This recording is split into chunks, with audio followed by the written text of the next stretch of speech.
So a little bit about me. I come from a support background, and it's mostly in web services. I worked with HostGator for a little while and went from their support team into quality assurance, which was a very writing-intensive role. And out of a lack of support resources, I started taking on documentation as a side project to kind of help me in my role as a quality assurance analyst, so that whenever I was giving support agents tips on how to improve or areas that they can do better in, we didn't really have a lot of really healthy or up-to-date documentation for reference. And so that's where my kind of journey to documentation started. And throughout my work with web services and hosting providers, I self-identify as a self-learning developer. And after working with HostGator, I joined Pantheon in 2014 for my first full-time documentation position. And since then, I have a newfound interest in workflows. Prior to joining Pantheon, I never heard of Git, didn't know much about automation or why it was really important in software development until I joined them and kind of drank the water and the Kool-Aid that they had and kind of aligned my visions and priorities with what they were hoping to achieve and accomplish with their service. And I want to start by kind of reflecting on this tagline or this phrase that I first saw in Portland in 2015 at my first Write the Docs conference. So for me, this is our rallying call as a community, right? So these words are essentially a driving force of a campaign seeking to entwine documentation within the very fabric of software development. And it means placing docs as a required component of the product and software release process, the success of which is measured quite simply: pass, fail. Successful launches ship with docs intact. Docs as an afterthought and playing catch-up, those are indications of failure, and it's not really good enough anymore. Our standard for success requires delivering documentation alongside new features and products, not a week later or whenever there's time to update it. And as enthusiastic and as optimistic as I was coming back from my first Write the Docs event, I quickly realized that this vision for documentation, it didn't really reflect my reality, even with Pantheon's vision and kind of like core value that humans belong on the top of the stack, right? Automation and workflows and things like that should just kind of happen and be in the background, and our focus should really be more about the creative processes and things that we really want to be doing. We want to the things we're better at, really. And we weren't succeeding in this endeavor of requiring documentation within the releases for that reason. We said the words, and each release cycle kind of began with an intent to deliver docs, but good intentions don't write documentation. It didn't happen. To me, it kind of like, it feels like a noble pursuit, but the truth was we weren't executing it on a regular basis. We were still playing catch up, and the quality of docs suffered as a result. Each time a product update launched without docs, our content became stale immediately. And I started thinking of ways to kind of solve this problem, And at first I said, well, maybe we just need to enforce docs as a standard component of the release cycle, right? If we can all just agree to not release something unless it's been documented, then we won't ever have this problem. It'll be solved. If we collectively agree that docs are a blocker. That's kind of a cute idea though, right? It doesn't really happen. It's more like a pie in the sky, an empty promise, an unrealistic goal, because you can't enforce a component until you're able to effectively deliver that component consistently and reliably. And it was like a huge reality check for me here that, let's see, one more. There we go. No one's going to wait on us. Docs are not going to block a software release until trust is established. And it became clear that I wasn't really seeing the problem as it was. The truth was, failing to deliver, it was a symptom of our own broken process within the docs team. The root of the issue was a misalignment between the way we were building docs and the way we were building our product and software. And product works in sprints, and we follow a Scrum process to software development. And yesterday in his talk, Paul Adams mentioned that a more appropriate name may be value-driven development, and I couldn't agree more, because I was seeing it demonstrated kind of right in front of my eyes. I just didn't know what to call it. I didn't really recognize that was what was happening. And I tried to understand why we were failing, and once I realized that it was within our own workflow and our own process, we weren't ever going to be able to enforce it until we were able to keep up. I thought, well, do we need more time? Do we need more people? And so I took a step back and I took a look at the release cycle from the product and engineering perspective.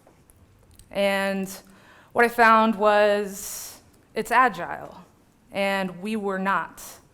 The development and engineering workflows were really holding up their end of the bargain, but the point of failure was with the way we were trying to deliver documentation. And we couldn't catch up until we had the ability to keep up with their pace. And their pace, it kind of has this core value and these principles at the center of it. Releasing software should be easy. It should be easy because you've tested it, every single part of it, hundreds of times.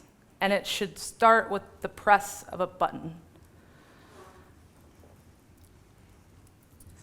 So, in order for us to enforce docs as a component of the release cycle, we first had to build trust we couldn't create a blocker if we couldn't reliably deliver it. So we had to meet the same standards of reliability and repeatability that the engineering team uses to build software. And unless we did that, and until we did that, we weren't going to be able to effectively enforce docs in software. So we created a plan. And this is kind of like the three pillars and the three milestones of how we were going to achieve delivering documentation in a way that keeps pace with such a rapid development cycle in the software development process. And it starts with having a high-level view of the status of projects. You need to be able to identify issues and product-related work in a way that's completely transparent and easily visible by all teams. And we also needed to kind of expedite the review process and make that process really simple and really easy, because the less intrusive we are to someone's day and someone's time, the more we are going to be able to move forward and push docs. And then we also, kind of had this huge task of automating our workflow, which really started with, first I need to understand what the workflow is that we have. And then I need to figure out how to tell a machine to do that instead, because around 80% of my time was used to QA the site, check for broken links. I would manually deploy it to a staging environment, and then once I got peer review, I would then take it and merge it into our default branch, and then I would send the update live. And if we have like 4 updates in a day, that's all I am doing that day. And it wasn't an effective use of my time, and there wasn't, a lot of trust in the quality of what we were delivering, because it's prone to human error, because a human was doing that kind of work. And the way we increased project visibility was create a centralized workflow. So we tracked issues and progress from one location to make everything completely transparent. And we also were able to work issues simultaneously without blocking our ability to update. So things weren't kind of like building on top of one another. We were building separately and then moving them all into production as they became ready, which meant if something needed, a review from product or engineering, I can, let them know and then move on to a next task and keep going. It increased our velocity a lot, being able to have a centralized workflow, and it also made for easier collaboration. And what was interesting is we kind of like had some cool benefits that weren't entirely expected. We decided to go open source for better visibility and kind of like allow public contributions. That was our main target for that. We wanted to kind of tap into the collective intellect of our users and readers. So we thought, well, let's just like allow them to edit and contribute. But a cool thing that happened is documenting upcoming features and new plans in the open created this avenue of beta users that was completely organic. So like if a new feature was in the docs repository as a pull request and it's being held for release, then a user could, if they were so inclined, go to the documentation repository, take a look at that and try it out at their own risk, and then kind of provide additional feedback, tests and bug info, and that was a really cool benefit that we saw that we really didn't even plan for or anticipate. And we also wanted to have a system for dependable notifications, and that meant like integrating services like GitHub, any other tools we're using into communication tools, so that we're able to see kind of an aggregated activity log of what was going on in our repository without having to manage all of the tabs in a browser. So just one tip I have about this though is maybe don't set it up in like your main channel used for communicating. Like maybe have a bot channel or a channel dedicated for bots. Otherwise, it can kind of get intrusive to a conversation, and it can make the back scroll much harder to manage and review. So that was our 3 approaches to how to increase project visibility. Next, we wanted to focus on the peer review process. So the ability to get a +1 or approval from our subject matter experts in the fastest way possible. And we wanted to make success easy, and the way we did that was we wanted to prioritize the path most followed. And what we saw was a peer review process that once took potentially days for an engineer or a support, a customer success engineer to kind of like stop what they're doing, and maybe they're in the ticket queue and they stop and they say, okay, well now I can switch gears, focus on documentation. I'll run the site locally. I'll kind of align my local repository with the most recent updates that they have in the central GitHub repository, and that was just too much to ask of, for a peer review process. They're not going to want to take that much time out of their day to completely change gears and do a review. So we created a way to notify them and link to it, and the process went from days to literally 2 minutes to get a peer review. And the process looks kind of like that. So they go to if they wanted to update the link that we sent, they just click edit on the page, and they go out and they make their edit, and then they go through like a contribution process that's all remotely based. It's not wrangling local environments. They don't have to update their local repository with any updates. They don't have to maintain forks or anything like that. It's all done remotely on GitHub.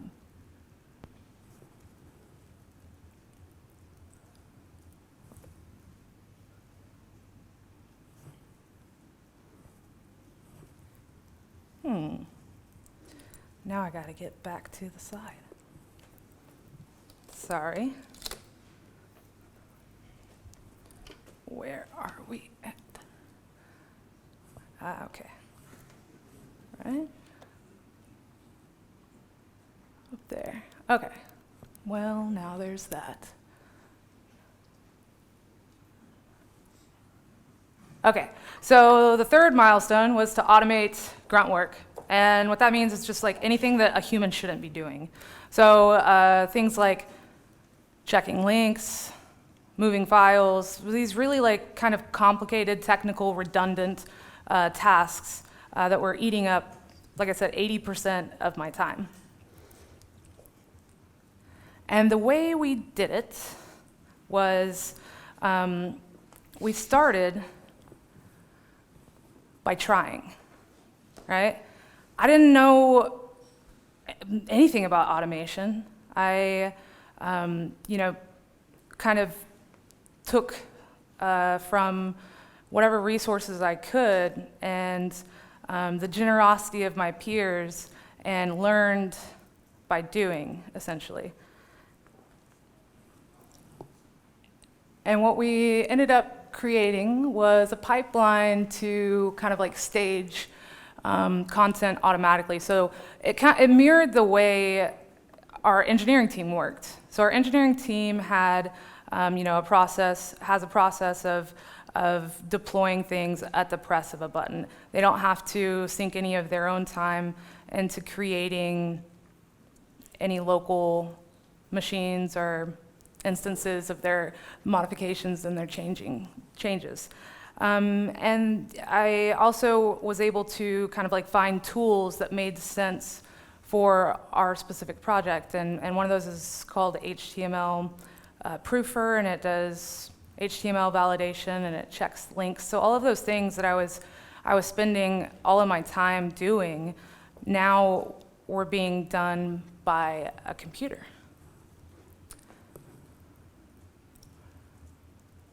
And this is kind of like extras, right? Sprinkles on top.